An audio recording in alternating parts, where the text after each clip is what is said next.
人间的路，深一脚浅一脚，步步皆是故事。香菱用故事和您一起开心看世界。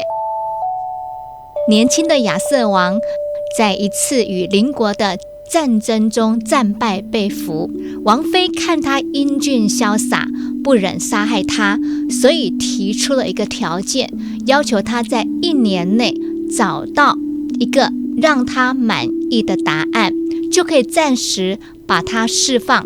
如果1年后没有得到让他满意的答案，亚瑟王要自愿回来领死。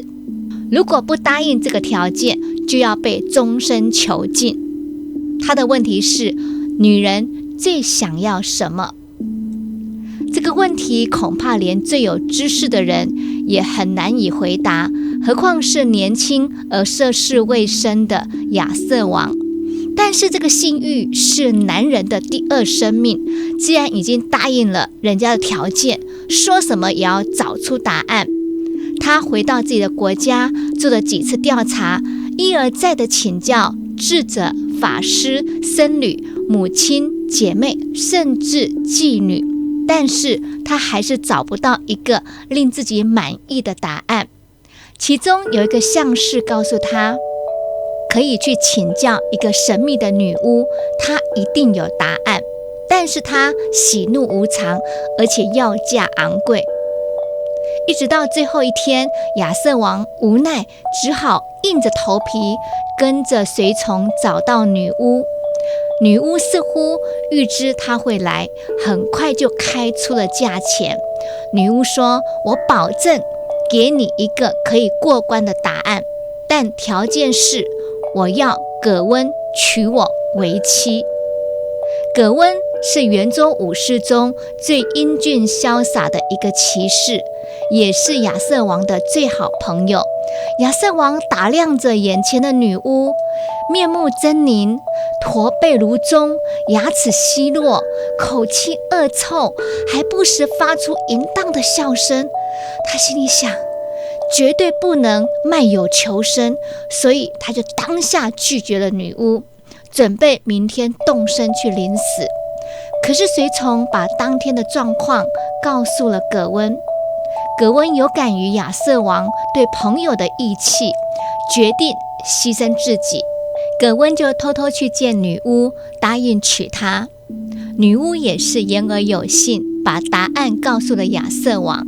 答案是，女人最想要的是能够主宰自己的一生。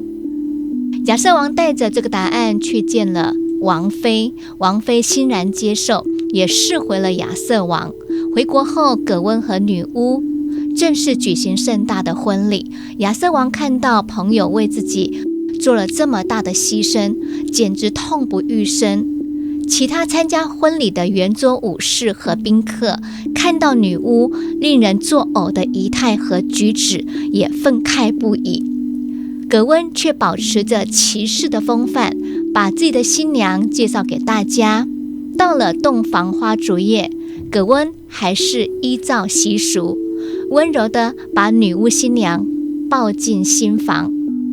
女巫羞怯地把脸转过去，等到葛温把她放到床上，她赫然发现刚才的女巫突然变成一个容光焕发、美丽温柔的少女。葛温急忙问：怎么一回事？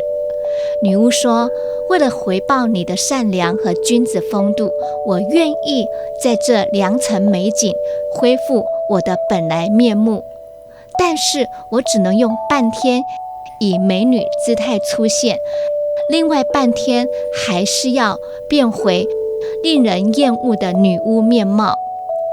不过亲爱的夫君，你可以选择我到底是要在白天和晚上以什么面貌出现，我一定照你的指示去做。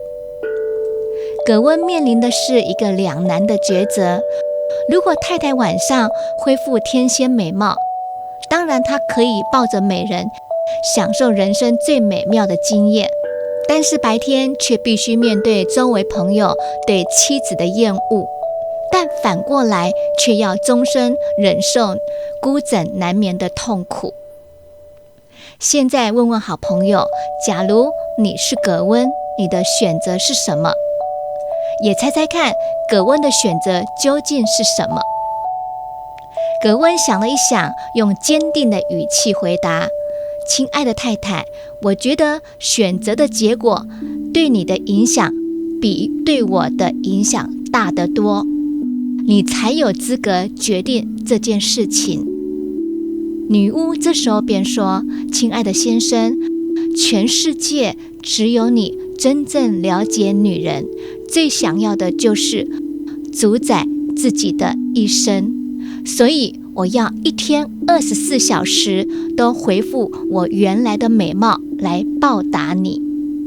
好朋友，故事说完咯。今天故事叫做女人最想要什么？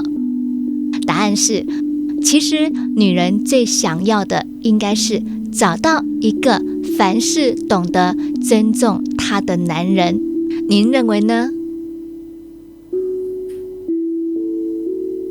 今天就分享到这，期待下次再见。如果你也喜欢香菱今天分享的故事，按赞是一种鼓励，订阅是一种喜悦，分享是一种快乐，请记得帮我按赞、订阅、开启小铃铛，并且分享给对相关主题感兴趣的亲朋好友。谢谢您，有您真好，什么按自 C。